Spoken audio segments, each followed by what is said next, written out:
That was good, guys. Few people have asked me to give them some tips and tricks on Modern Warfare 3. Now, most of you guys know I don't normally do any kind of tips and tricks videos.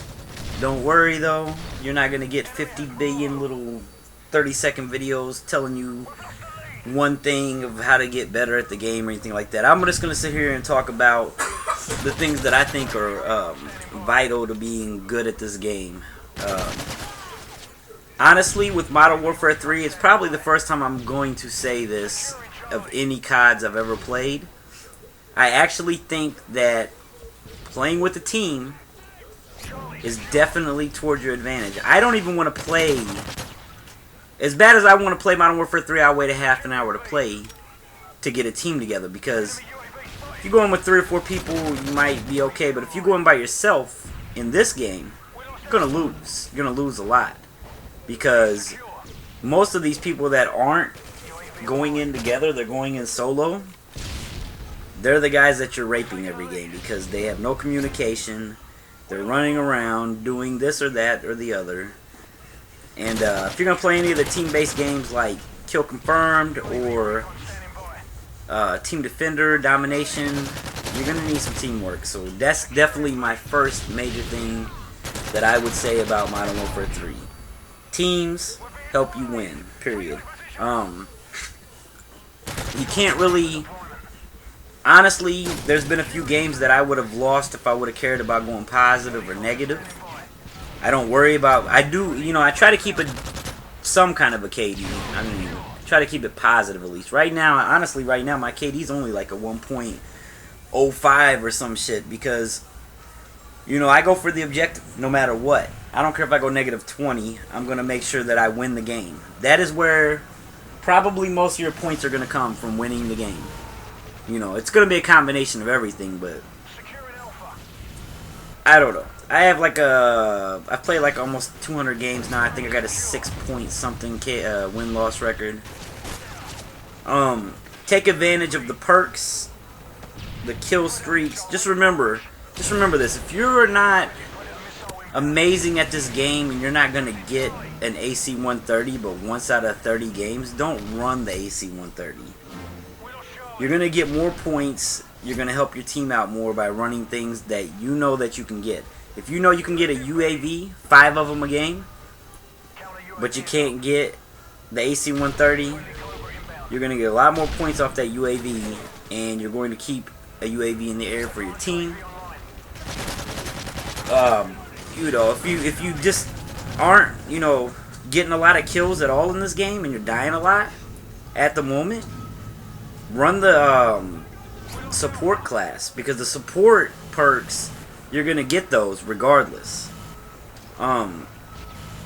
This is going to sound really strange when I tell you this, but no matter what class you're running, if you want to help your team out, don't run the stealth bomber. The stealth bomber in this game is one of the small little things that I have a problem with, because the stealth bomber fucks up the screen for both teams when it drops. It shakes the goddamn screen more than any kill streak I've ever seen in my life.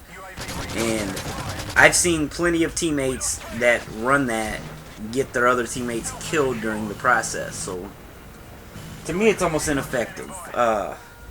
EMP is also another thing that, personally, no matter whether my team's running or the other team, to me it causes a big, huge distraction for both teams.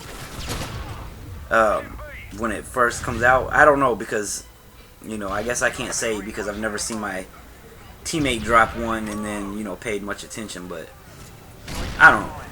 Anyways, you got, like I said, this game is going to be way more fast-paced. Personally, I think it's way more fast-paced than Black Ops was, in my opinion.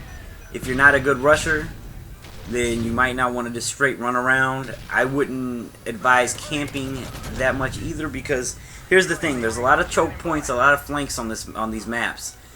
You're only going to get away with camping for so long. So just think about it like this. If you're running a Predator missile and, you know, AC 130 and whatever else, you got to get, depending on whether you're running a hardline pro or not, you got to get 4 to 5 kills to get to that Predator missile.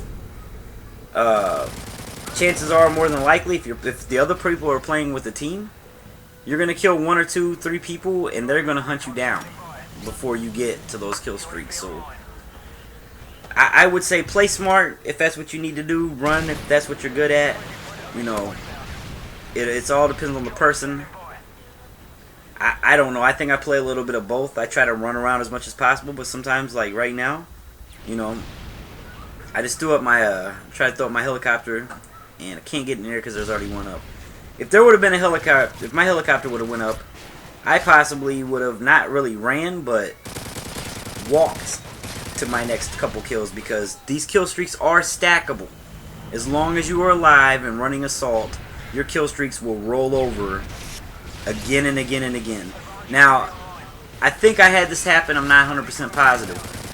I don't think you can double stack, though. Like, if you get a Predator missile and you roll your kill streaks around to another Predator missile, I think it just replaces the one that you didn't use. So, definitely use your kill streaks while you're trying to stack them. But, like I said, the longer you stay alive, those kill streaks keep coming back. And if you die, then you just start them over, so it's not a big deal either. What is this guy doing? I don't know if there's anything that you need, like, that you want to know about, then, you know, you can just ask me, and from now on, I'll leave them in the comments. I'm not going to make 50 billion videos for everything that you ask me about in the game, but I will definitely respond to your comments. If you are playing with the team, make sure you communicate with them, because that's another very important thing. Like, if the other team's taking C and you're way away from it, but you want to make sure you get back over and take it back, it's kind of pointless if one of your teammates is over there getting ready to kill them on C. You're going to waste a lot of time running back towards that objective for nothing, because they're not going to take it and they're going to all be dead. So, you know, if it says taking C and you're right by C and you kill the guy on it, you should automatically tell your teammates, I got the guy at C. No one's taking C. Saves a lot of time and trouble. People can continue to kill people and do other things. I personally like to triple cap in domination. Sometimes my teammates don't, so, you know, I respect that, so I don't do that a lot if they don't want that. But I will tell you this.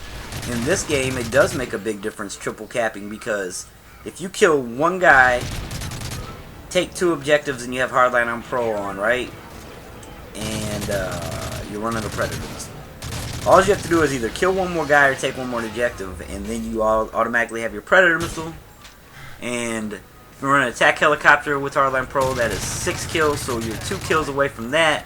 So say the other team takes back A, for example, and you kill 2 people on the way over there to get them, boom, you got your attack helicopter. You throw that up, and then you just keep moving. Say you take A back, you're working your way to another Predator missile already. And your attack helicopter, if you haven't died, is still accumulating kills towards that Predator missile. So, you just got to look at it in the numbers. And when it comes to the perks, make sure that whatever weapon class you're setting up, you have the right perk set up to it. You can go online, Google it, and you can see what every perk does, what every pro perk does. If you know you run a lot of SMGs, you're going to want to possibly sacrifice Hardline for Quick Draw, because it pulls the weapon up quicker. Sleight of Hand Pro makes you switch weapons 50% faster than the other guy. So, you run say you run the little machine pistols in a regular assault rifle. Well, imagine how much of a difference Sleight of Hand Pro is going to make when you can switch weapons 50% faster. When you see a guy out of the corner of your eye and he's not that far away, you can switch to your secondary weapon fast and take him out. You know, just different little things like that. You guys got to think about these things when you're playing. I'm definitely not a pro or a beast at this game, but people ask me to give my opinion on tips and tricks, so there's some of them. Like I said, if there's anything I didn't cover in this that you want to know, ask me in the comments. I will respond with an answer. Peace.